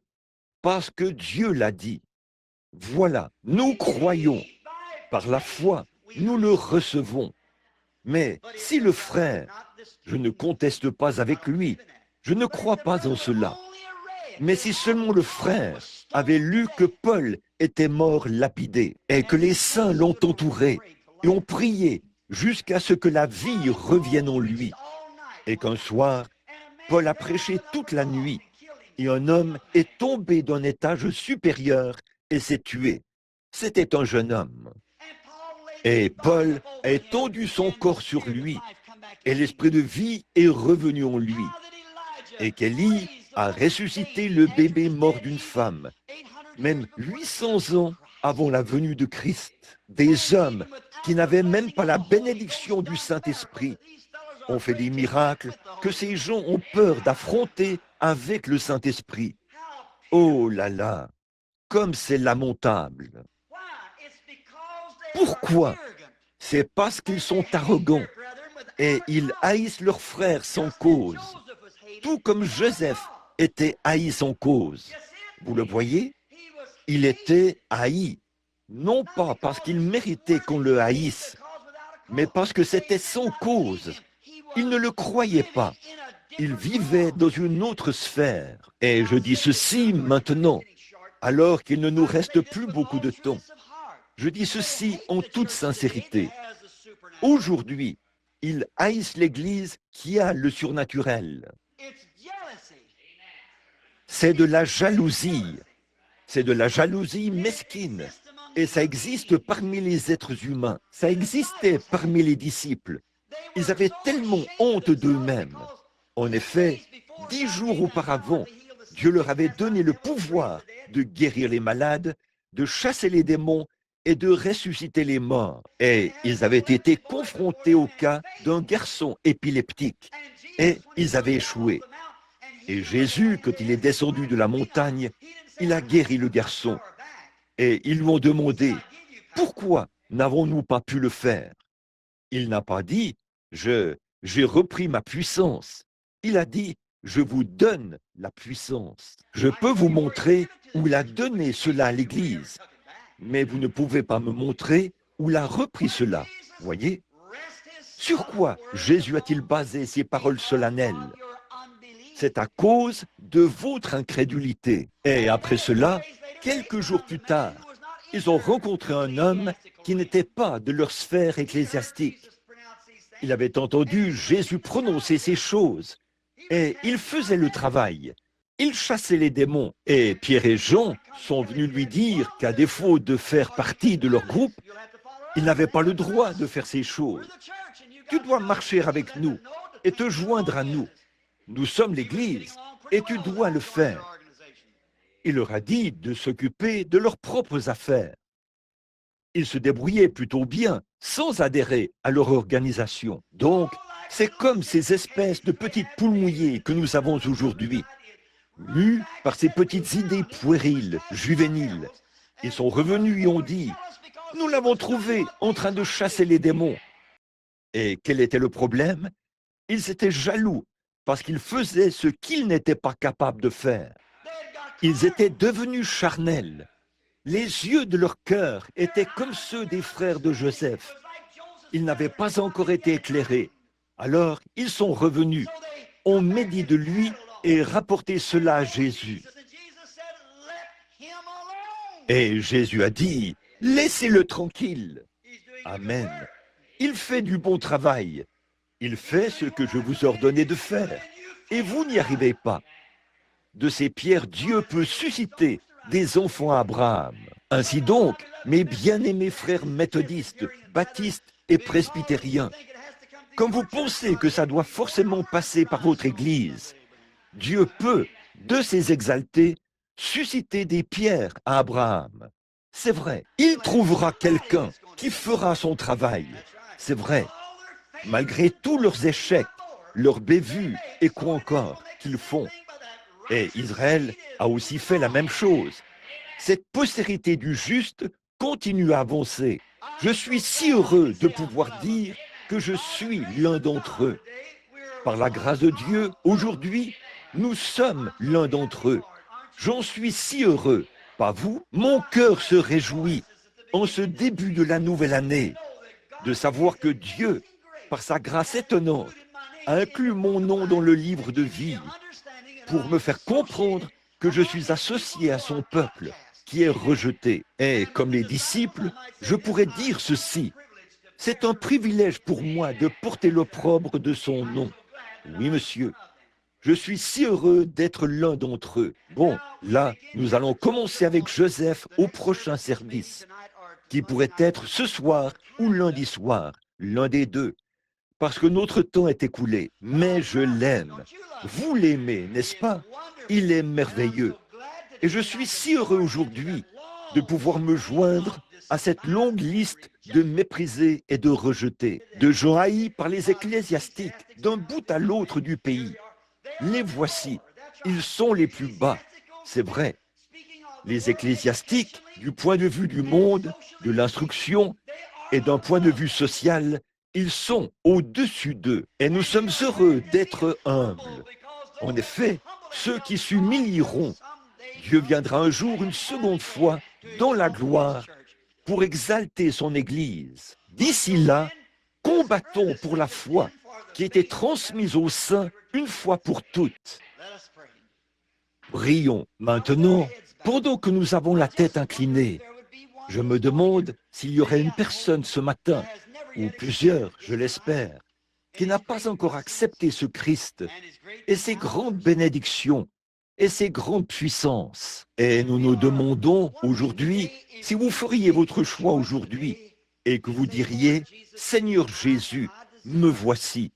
De tout mon cœur, je désire être ton serviteur et prendre le chemin avec le petit nombre des méprisés qui appartiennent au Seigneur. Je vois maintenant, Seigneur, que ce qui compte, ce n'est pas ce que dit le monde, mais ce que dit ta Bible. Ce n'est pas important le nom que le monde colle sur moi. Ils me haïssent comme ils ont haï Joseph. Ils me haïssent comme ils ont haï Abel. Ils me haïssent comme ils ont haï Jean. Ils me haïssent comme ils ont haï Daniel. Ils me haïssent comme ils ont haï Ézéchiel, Zacharie. Ils me haïssent comme ils ont haï Jésus. Ils me haïssent comme ils ont haï les apôtres et ceux qui t'ont suivi sans cause. Seigneur, je prie pour eux. Avez-vous déjà reçu une expérience comme celle-là, que vous êtes sortis et nous sommes un sacerdoce royal, une nation sainte qui offre à Dieu des sacrifices spirituels, c'est-à-dire les fruits de nos lèvres qui lui donnent la louange. Pourriez-vous tenir ferme dans ce monde agité? Pourriez-vous tenir ferme devant votre patron? Pourriez-vous tenir ferme avec un cœur humble, avec le cœur rempli d'amour pour les pécheurs de ce monde, avec la vie de Christ en vous, et rendre témoignage et donner la louange à la gloire de Dieu? Si vous n'avez pas cette expérience, pourquoi ne pas commencer le monde, la vie, tout recommencer aujourd'hui, en levant la main vers lui pour dire « J'accepte maintenant cela, Seigneur, et je veux que tu me donnes le baptême de l'Esprit. » Maintenant, notre Père Céleste, la petite église ce matin se tient là, comme nous le savons, harcelée, prise pour cible. L'ennemi l'a opprimée en lui lançant ses flèches. Et nous prions pour leurs âmes pécheresses, Seigneur. Ils ne savent pas qu'ils sont aveuglés par le Dieu de ce monde. L'Église, en général, partout dans le monde aujourd'hui, l'ennemi, les gens religieux, leur ont tiré dessus avec toutes les flèches possibles. Mais malgré tout cela, le grand réveil continue à avancer. Des milliers d'enfants humbles, pauvres, négligés, sont venus en trébuchant dans ces lieux et ont vu ta main miraculeuse. Et ils ont été remplis du Saint-Esprit. Et ils ne font plus partie de ce monde. Ils sont des pèlerins et des étrangers. Ils ne s'intéressent pas au monde, mais ils cherchent une cité à venir dont Dieu est l'architecte et le constructeur. Ils ont vu ta puissance de guérison pour guérir les malades, tes signes et tes prodiges s'opérer parmi ton peuple. De grandes choses ont déferlé. Malgré ces endroits où on condamne cela et on essaye de les démolir, tes serviteurs sont allés de l'avant et ont déclenché un réveil. Et ils ont fait entrer les humbles dans le royaume de Dieu. Ce matin, nous avons le privilège d'avoir parmi nous ces missionnaires qui s'en vont dans d'autres pays. L'un d'eux s'en va en Israël. Oh Dieu, voilà, c'est ça. Répands sur lui ton esprit, Seigneur. Fais que de grandes choses s'accomplissent et que cela amène ces pauvres juifs errants à revenir. Puisse-t-il recevoir le Saint-Esprit comme l'ont fait leurs pères au début. Voici un frère qui s'en va à Cuba, là-bas dans les îles. Tu as dit, jusqu'aux extrémités de la terre. Quelque chose tire, fait vibrer le cœur de ses frères. Ils quittent leur foyer, leurs proches, et ne font aucun cas des plaisirs et des bons moments de ce monde. Mais ils s'en vont là-bas, dans les contrées arides, devant l'opposition, ceux qui essayent d'arrêter l'œuvre. Mais tout comme le bœuf qui menait le chariot dans lequel se trouvaient les commandements et l'arche de l'alliance. Ils ont laissé leurs petits meugler et ils ont descendu la route en mugissant, en chantant, en se rendant au rocher. Nous te remercions pour chaque ministre. Ce matin, nous voyons aussi frère Jean de l'Allemagne, qui est assis là dans notre assemblée. Il a grandi dans la pauvreté. Il s'est promené d'un bout à l'autre du pays avec un petit chariot pour prêcher l'Évangile. Nous te remercions pour lui et ces jeunes hommes et d'autres ministres qui sont assis tout près et tous les laïcs. Quand j'ai demandé, Père, croyant que dans un temps comme celui-ci, que si un homme ou une femme n'avait pas Christ dans son cœur, ils auraient certainement levé la main après avoir vu toutes les preuves de l'Évangile qui démontrent que tu es le même et que ton Église est la même. Je te remercie pour chacun. Je te prie de les bénir. Guéris leur corps s'ils sont malades et accorde-leur ce que leur cœur désire. Accorde cela, Père. Nous le demandons au nom de Jésus.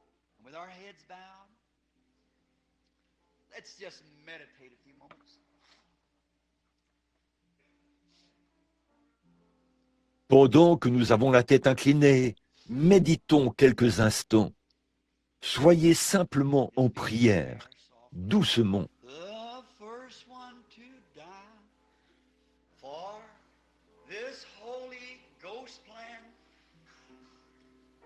John the Baptist, but he died like a man. Then came the Lord Jesus. They crucified him. He preached that the Spirit would save men from sin. Then they stoned Stephen. He preached against sin. They so angry, they dashed his head in. But he died in the Spirit. He gave up the ghost and went to join the others, that life-giving host. There was Peter and Paul and John the Divine. They gave up their lives so this gospel could shine. They mingled their blood like the prophets of old that still seed persecuted, so the true word of God could honest be told. There were souls under the altar crying, how long for the Lord to punish those who've done wrong? But there's going to be more who'll give their life's blood for this Holy Ghost gospel and its crimson flood keeps dripping with blood. Yes, it's dripping with blood. This Holy Ghost gospel, it's dripping with blood. The blood of disciples who died for the truth. This Holy Ghost gospel is dripping with blood.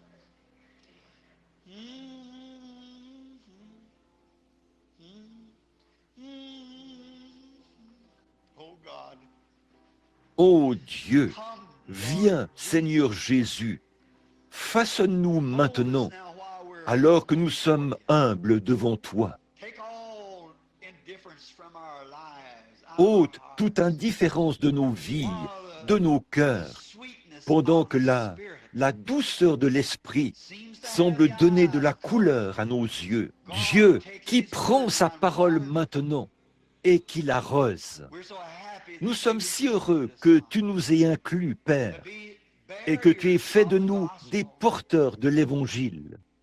Nous prions pour tous les besoins dans l'Église. Nous prions pour notre pasteur bien-aimé. Ô Dieu, un serviteur fidèle qui ne se lasse jamais, toujours prêt à agir. Parle à son cœur aujourd'hui et fais-lui savoir qu'il y en réserve là-bas une grande récompense qui attend ses pasteurs fidèles quand ils seront réunis là-bas de l'autre côté, avec tous les rachetés. Bénis les autres pasteurs, les missionnaires et les membres du corps de Christ partout. Pardonne-nous nos manquements, Seigneur. Et maintenant, s'il y a un besoin dans nos cœurs, Seigneur, ne veux-tu pas nous bénir pendant que tu es présent? S'il y a de la maladie parmi nous, Seigneur, il se peut que quelqu'un qui est venu de notre petite église aujourd'hui, il a regardé là-bas et a vu le calvaire, a vu là où se trouve la vraie postérité, celle que Satan pensait pouvoir détruire par la mort. Mais Dieu l'a ressuscité. Il ne peut tout simplement pas le faire. Dieu a fait une promesse et Dieu s'en tient à sa promesse. Et chaque promesse est vraie. Tu nous as promis la vie éternelle et nous l'avons. Nous la ressentons. Il y en a en nous quelque chose qui agit et que nous ne pouvons pas expliquer. Oh Dieu, au milieu des ennuis, nous sentons que quelque chose tient bon là-bas. Reste bien tranquille. Il se peut que des orages frappent la postérité et que le navire fasse tanguer notre petite barque. Tu nous frayeras un chemin par-dessus, en dessous, à côté ou à travers cela, d'une manière ou d'une autre. Alors, nous nous appuyons entièrement sur la parole, Seigneur. Je prie maintenant que si quelqu'un est malade ici, dans la réunion, que cet esprit qui est dans le bâtiment en ce moment descende dans un grand amour et dise « Mon enfant, me voici. Je suis le Père qui t'a créé. C'est moi qui ai fait sortir de la terre des éléments qui t'ont formé et fait de toi ce que tu es. Satan essaie de s'immiscer dans mon œuvre. Empare-toi de ma promesse, mon enfant, et je fais cette prière de la foi en croyant que tu es ici. Que tes mains, Seigneur, s'étendent pour toucher chaque cœur et que la maladie quitte les gens.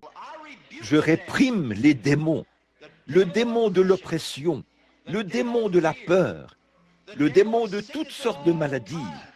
Tu as dit, en mon nom, ils chasseront les démons. Dans l'unité de cette Église et de cet esprit ce matin, nous chassons des gens tous les démons, afin que nous repartions d'ici purifiés par le sacrifice du Seigneur Jésus, alors que nous l'acceptons humblement. Bénis-nous dans les activités à venir. Bénis-nous dans tout ce que nous faisons. Accompagne les ministres, les évangélistes et les missionnaires en leurs lieux respectifs, Seigneur. Accorde-nous de nous rencontrer un jour à tes pieds. Et là, nous déposerons nos trophées. Ô Dieu, il y en aura de toutes sortes. Il y aura l'homme blond, l'homme jaune, l'homme noir. Tous ensemble, nous dirons, Seigneur, les voici. Oh, quel jour de réjouissance ce sera. Travaillons pendant qu'il fait jour, car la nuit vient où personne ne pourra travailler.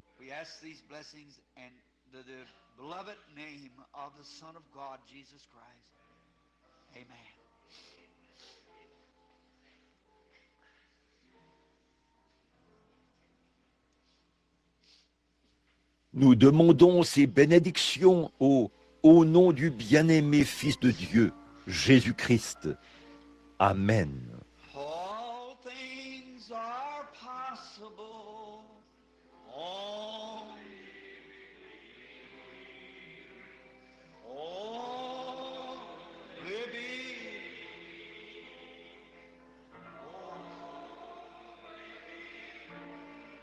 what is it? All things are possible.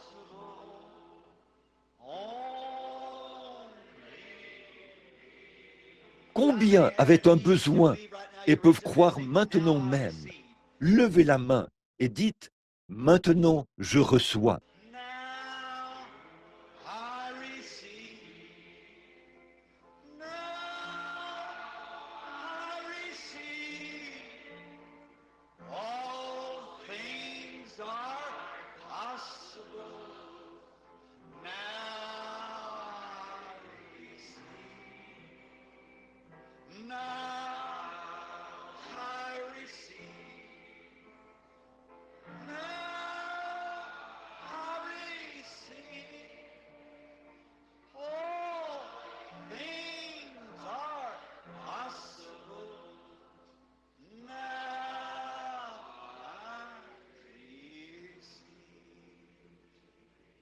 let's just bow our heads just a moment now. Maintenant, courbons la tête juste un instant. Continuez simplement, sœur, au piano, si vous le voulez bien. You receiving? Est-ce que vous le recevez? You say, Brother Branham, I've been Vous dites, frère Branham, ça fait un moment que je suis malade. Il y a quelque chose qui me semblait impossible à vaincre. Des gens ont prié pour moi. C'est bien, frère, sœur, mais vous êtes-vous déjà demandé ce que c'est? C'est cette petite promesse qui vous a été donnée. Tout est possible à celui qui croit. Ne voulez-vous pas jeter cela directement au calvaire ce matin? Emparez-vous simplement de l'autre extrémité ici. C'est l'Esprit qui vous la donne. Jetez cela au calvaire et dites, là-bas, mon encre tient bon. Maintenant, je reçois, maintenant même.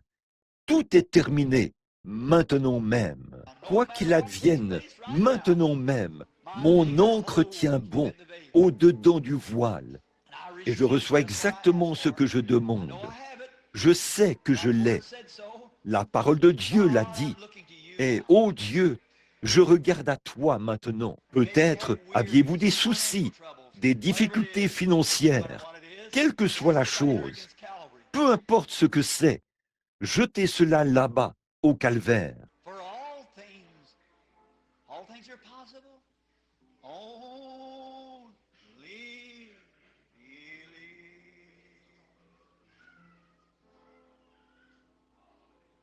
Laissez simplement cela pénétrer, tout doucement. N'est-ce pas merveilleux? Ce moment du service, c'est mon moment. La parole a été semée, voyez-vous. Maintenant, Dieu est en train de l'arroser. Ne sentez-vous pas cet apaisement, ce rafraîchissement qui émane de la présence de Dieu, qui descend et qui l'arrose et qui dit, maintenant, mon enfant, voici, je viens avec ma parole. J'honore ma parole. Je veille sur elle jour et nuit et je l'arrose maintenant dans ton cœur. Ne peux-tu pas simplement m'accepter et croire en moi? For all things what are possible. Only believe.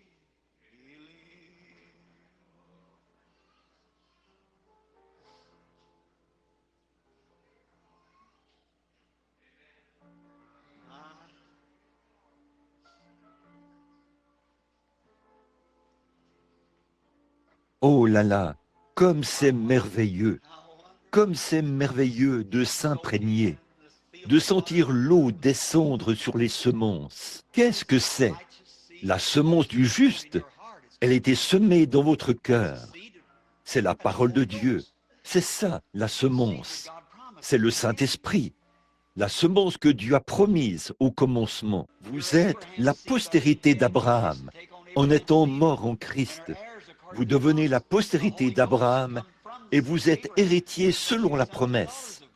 Le Saint-Esprit, qui est issu de la postérité d'Abraham, fait de vous des fils et des filles de Dieu. Alors, c'est le Saint-Esprit qui arrose cette promesse que vous avez acceptée tout à l'heure pour votre guérison, pour votre salut, pour une meilleure marche, pour que la peur vous quitte, pour tout ce dont vous avez besoin, pour ce voyage là-bas dans les îles, pour ce voyage là-bas dans la patrie d'Israël, dans votre église, dans votre milieu de vie, où que ce soit, chez vous.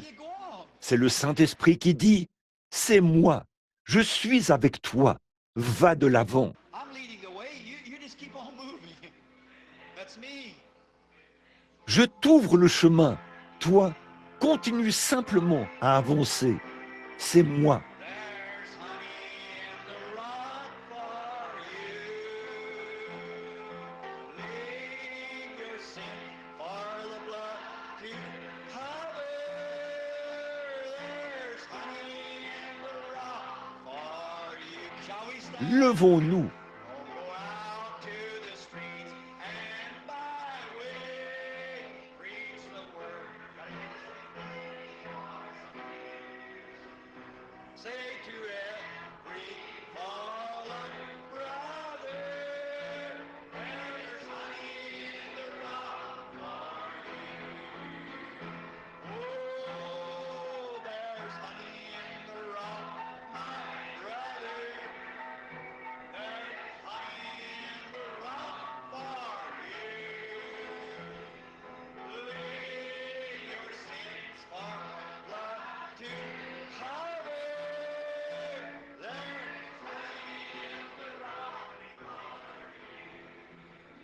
Maintenant, écoutez, je ne veux pas que vous partiez tout de suite.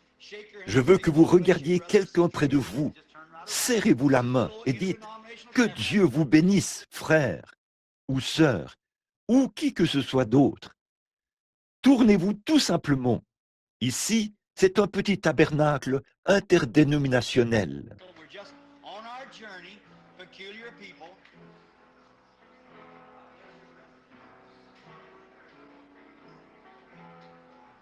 Nous sommes simplement un peuple acquis qui fait route.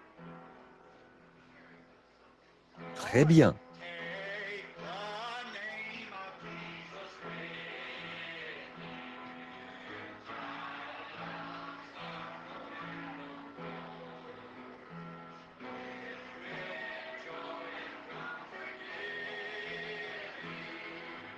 Take the name of Jesus. Everywhere you go, precious name, oh how sweet, oh power and joy of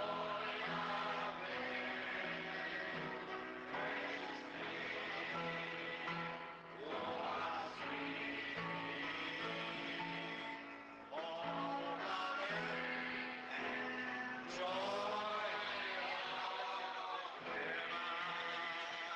Maintenant, que tout le monde regarde par ici. Maintenant. At the name of Jesus, bow.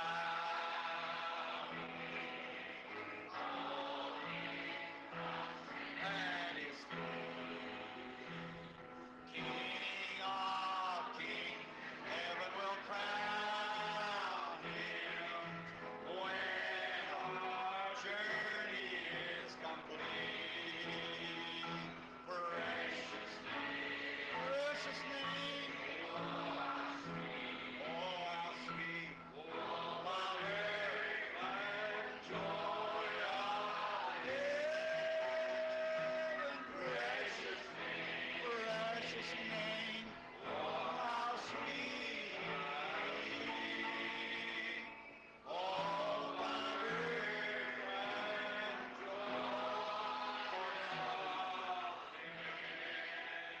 joy. Maintenant, courbons la tête devant le Seigneur Jésus. Ça a été un grand jubilé, une grande fête, une fête pentecôtiste sur la parole et sur les choses de Dieu, sur son Saint-Esprit. Nous voulons prier pour que Dieu bénisse nos frères missionnaires qui partent maintenant pour les champs de mission. Que Dieu leur donne du succès et les mène droit au but. Nous vous faisons une promesse. Nous prierons pour vous, mes frères et sœurs, leurs femmes, leurs proches. Imaginez un peu ce que ces femmes endurent. Je le sais par ma propre femme. Les pasteurs qui sont ici, frère Jackson et je suppose que frère Biller est là, au fond, et beaucoup d'autres pasteurs. Teddy, qui se trouve ici, un jeune ministre. Beaucoup d'autres qui sont ici. Nous prions simplement pour que les bénédictions de Dieu soient sur vous. Il y a ici un jeune frère de l'Église de Dieu que nous allons rencontrer cet après-midi. Nous prions que les bénédictions soient sur lui. C'est un évangéliste, je crois. N'est-ce pas, frère? Quel est votre nom? Frère Morgan. Frère Morgan. Je suis très heureux qu'ils soient tous ici, parmi nous. Et maintenant, alors que nous courbons la tête devant lui et que nous regardons, il y a un humble petit frère qui se tient là, au fond du bâtiment. Si j'ai bien compris, il se déplace d'un bout à l'autre du pays avec un petit chariot. Beaucoup de gens le connaissent sous le nom de prophète Jean. Ici, nous l'appelons frère Jean. J'ai toujours eu du respect pour cet homme. Mais l'autre jour, j'ai rendu visite à des amis à moi, ses frères, sœur Jimmy O'Neill, à Salisbury. C'est le gendre de frère et sœur Green. Ils sont présents ce matin. Frère Jean était passé chez eux. Il me disait qu'il était un vrai gentleman chrétien. Et ils m'ont raconté sa vie, d'après ce qu'il leur avait dit, combien il avait traversé de dures épreuves. et il a eu une vie difficile. Nous allons lui demander ce matin s'il veut bien terminer la réunion et demander à Dieu la bénédiction pour cette assemblée. Voulez-vous le faire pour nous, frère Johnny, comme nous courbons tous la tête? Et frère Jean, si vous le voulez bien, terminez la réunion par un mot de prière.